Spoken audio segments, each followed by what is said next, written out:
நம்ம இல்ல அடுத்த ஜென்மம் வரைக்கும் யோசிக்க வேணாம். நீ நிக்கிறது தஞ்சை மண்ணு. மீட்டிங் முடிச்சு ஒரு வயல்ல இறங்கி என்ன ஏதுன்னு இறங்கி பேசிட்டு போ. நான் தான் தெரியாம கேக்குறேனே. இப்ப நான் சொல்றேன், ஒருபோக வளர்ச்சின்னா என்ன? என்னைக்கு இருபோக வளர்ச்சி வந்தது? எப்போ வந்து உங்களுக்கு வந்து மாடர்ன் விவசாயம், அதாவது என்ன இருபோகம் கொண்டு வந்தது யாரு? இதெல்லாம் பத்தி மட்டும் பேச சொல்லுங்க பாக்கலாம். நான் சொல்லுவேன் அவரு சொல்லுவாரா? சொல்ல மாட்டாரு. ஏன்னா அதுக்காக சொல்ல, ஒரு இடத்துக்கு நம்ம போறோம்னா மினிமம் ஒரு இடத்துக்கு நம்ம போறோம் அப்படின்னா அதை பத்தி என்னங்கிறத தெரிஞ்சுக்கிட்டு போறதுங்கிறது ஒரு சராசரியாக இருக்கக்கூடிய குணம். அவரு வந்து அதெல்லாம் கிடையாது, சும்மா விவசாயிகளுக்கு. இந்த டப்பா அண்ணனுக்கு அதே தஞ்சையில கீழ்த்தஞ்சைன்னு ஒரு கிராமம் இருக்கு.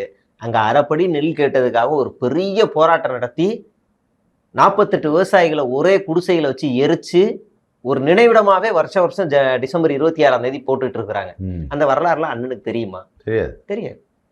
அதுதான் ஒரு சின்ன காட்சியா அசுரன் படத்துல வச்சிருப்பாங்க. அதுதான் ஒரு காட்சியா வச்சிருப்பாங்க. வாய்ப்பே இல்லை, தெரிஞ்சுக்கிறதுக்கு அது தெரியாது. அடுத்து மெயினானது, அவர் அந்த பஸ் உள்ள இருந்து மேல வந்தோன்னா பேசி திருப்பி உள்ள போயிடுவாரு. அடுத்து இந்த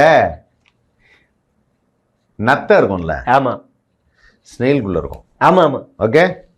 இப்படி வந்துங்க, இப்படி வெளியில வந்து இப்படி பார்த்துட்டு அப்படின்னு இப்படி பார்க்கும். அப்படி பார்த்துட்டு யாராவது கிட்ட வந்து உள்ள போயிட்டு உட்காந்துக்கும். அதுதான் எனக்கு தெரிஞ்ச அந்த பஸ் வந்து நத்தை கூடு. ஆமா ஆமா, சரியா? என்ன ஒரு இடத்துல நத்தையை நல்லா வறுத்து சாப்பிடுவாங்க, அதை வந்து லைட்டா தட்டினா உடஞ்சிரும். நான் நிறைய சாப்பிட்டுருக்கேன்.